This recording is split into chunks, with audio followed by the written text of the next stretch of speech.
got a great video from Distro the Bones, so let's check it out. So yeah, we're independent because of y'all. It's y'all's fault. Y'all the ones who sold us that, we bought it, and now y'all mad. We that. Make it make sense. And when y'all was selling us the INDEPENDENT, I don't need no man. I don't need no man. y'all also sold us the merits and the benefits of being that, right? Safety, security, stability. You got your own. You got to worry about no man. And so the reason y'all can't make all these songs selling us the opposite of being an independent woman is because you cannot live up to the merits or benefits of being a dependent woman, which means we have to depend on y'all for some things. Y'all can't stand up to that. That's why it's real quiet right now. It's crickets. I don't hear no songs about y'all want to talk about soft, feminine, agreeable women, but I don't hear no songs talking about that. But I heard all the songs in the world talking about being independent. That's because that was cool. That let y'all off the hook. You ain't have to do nothing for nobody. But where are the songs about being a dependent woman, a soft, feminine woman? I know where they at. They ain't gonna be nowhere because we can't depend on y'all for nothing. So shut up. She's right, you know. My friends, every day another hardcore feminist runs into her bathroom to shade that unsightly underarm hair. Somewhere, a once proud I don't need a man warrior gazes into the mirror and wonders, how can I be just a tad more approachable? Prepare yourself to see bloody boogers on discarded septum rings and yeast-infected poster girl dresses in the streets. As these brave post-war survivors swarm local Home Depots and running clubs, seeking the exclusive single man like a prize at the end of a scavenger hunt. Let us not forget their previous crimes against the patriarchy. Let the statistical data speak in our absence. For example, single women and mothers with children are the two fastest growing groups of people experiencing homelessness in the United States. Now I ask you, how could Drake or Kendrick Lamar compete with bars from HUD? For example. You know, so many people glamorize being a parent, a single parent. I don't need a man for nothing. I could do it by myself. Let's really talk about it. Being a single parent is not for the weak-hearted. It's not something to be glamorized. It is so difficult looking your child in the face, knowing that you cannot provide what they deserve. Knowing that in order for you to provide everything that your child deserves, you have to neglect your child because you bouncing from one job, two job, three jobs, school. There's not enough hours in the day for you to work 2-3 jobs, go to school, and provide everything that your child needs. First off, I'm gonna let her cook on this video, where you need to witness this epic crash out with minimal distraction. The tragic consequences of these delusions continue to ripple through, affecting not only their own lives, but the innocent children, whom we might call Coberlings, caught in the crossfire of their narcissism and misguided pride. The belief that they can thrive independently, or worse, raise a child without the guidance of a strong patriarch, is in the eyes of your grace, Lord Destro, a comical farce, an act of hubris laid bare. It's so easy to fall into the demonic oppression of bitterness, hatred, unforgiveness, jealousy, wanting to unalive yourself, depression, anxiety. Nobody talks about that. Nobody comes up on here and says that you didn't have to feed your child Lipton soup and a sandwich for the 4th day in a row because your food stamps didn't come in yet. Or nobody talk about the fact that they closed your food stamp case because you started making $50 more. Well, let's just address this one quick. Not all women are in this kind of situation where they are single mothers, maybe because the man didn't want to take responsibility.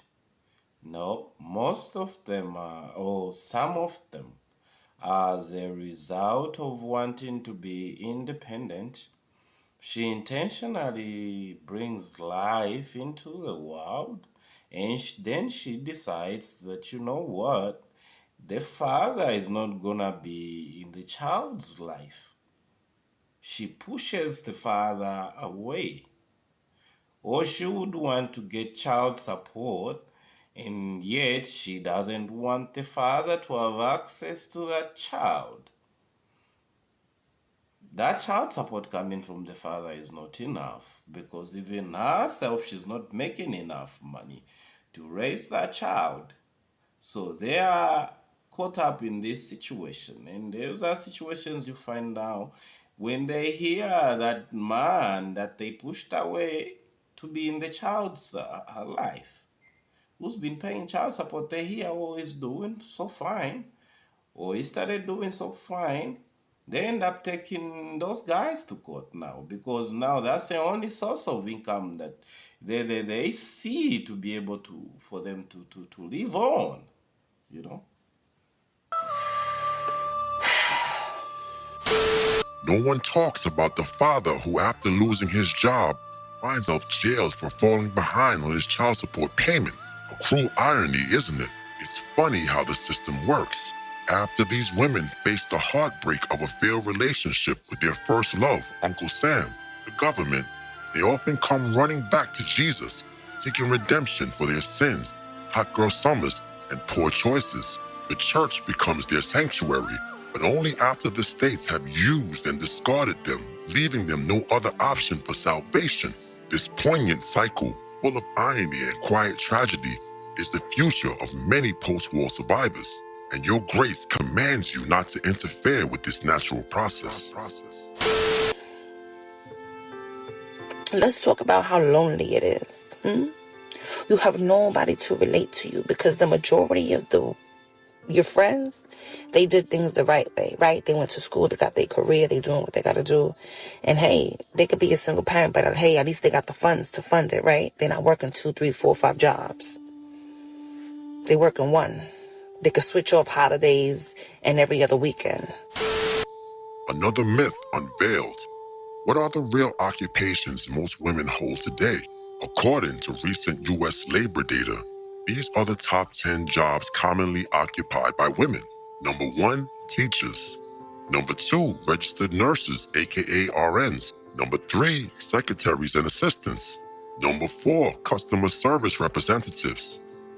Number 5, nurses assistants, aka the evil CNA. Number 6, retail salespersons. Number 7, first-line supervisors of retail sales workers. Number 8, accountants and auditors. Number 9, personal care aides. And number 10, maids and housekeeping cleaners. Let us not forget the pay-for-play providers as well. Now let me ask you this. How many of these professions pay enough to sustain an entire household, especially with children on a single income? The reality is that many women who claim independence are receiving financial support, whether from the children's fathers or the government. Friends, it's time to see past the smoke screens of media and feminist rhetoric. Independence is really as simple or as self-sufficient as it is made out to be. Let's stay wise to the larger system at play. You? That single parent, that 24/7, 365 single parent, is different. So you hold it up inside and you get better and better and loneliness. Then you start self-sabotaging. Destroying yourself little by little in little ways that only you notice. You think you only notice, but your kids do. Then you gotta work on not using your children as emotional punching bags. Because you hate life so much, and it's like you can't even look your kids in the eyes and have a regular conversation about cartoons because everything bothers you. You see, just admitting to the fact that, this whole thing of alienating the father into the child's life, you decide to say, I'll be strong and independent, I'll raise the child by myself, doesn't do any good to the children. The children need both of their parents in their life. Whether they're together or not, the father needs to be present. He needs to make time for the kids, not just pay child support. That's real.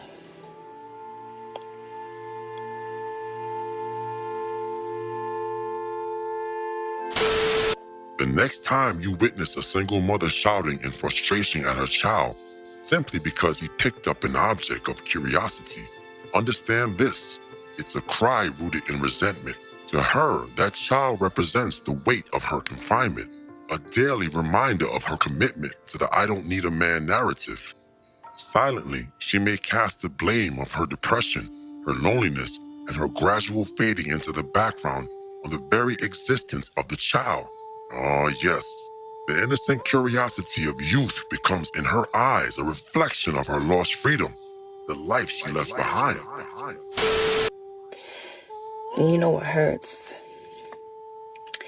Is when you had your kids and you feel like your kids saved you from a deep, dark road that you was down under. But years done pass and you feel lonelier than ever again. And you realize that your child, your children, the one thing that you wanted more than anything,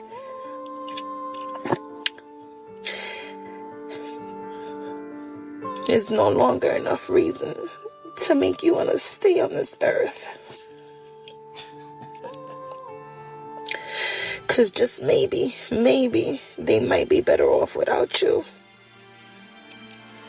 Because we're too busy flexing on Instagram, making reels. Talking about, I don't need a man, I don't want a man, I could do it on my own. Worry about who could give a F less. There is a competition on who could give a F less. Newsflash. Deal with your issues now before you start procreating. You having a child will never fill the void of your emptiness. Because there's something about hitting that rock bottom that we tend to hear him more clearly. We tend to pay attention to him. We tend to look for him when we at the bottom. But wait a minute. You didn't smash the bell and press the like button. Okay, so this is interesting. So she's just admitted to the fact that, like, this whole strong and independent, it's so a hoax, it doesn't really work. Most women who claim that they want to be strong and independent find it hard to live. Naturally, women don't like to pay bills. So imagine she has to pay all the bills and do all the stuff that she needs and nurturing the kids. That's too much of a job. As men, we need you. We need women to raise our children. Of course, we raise those children with them, but there are some things they are good at that us men we may not be good at. You understand? So, yeah. And now it doesn't make sense for our counterparts to go around on rooftops screaming that they don't need men, they will raise kids. You've seen how she is there. She's been feeling empty. She can't bear it. She can't take it anymore. She feels that she's a liability to those kids. She feels that her being in presence of those children might not do good to their future. She feels like she's holding them back like that. Why? Because she's never in a good place. She's always fighting to live another day because bills are piling. There's so much work to play mom and dad, to play mother and father. You know, when the father is out there, he could have been in the life of those kids, you know. Guys, thanks for watching and thanks to this show Reborn for this amazing video. I'll see you in the next one.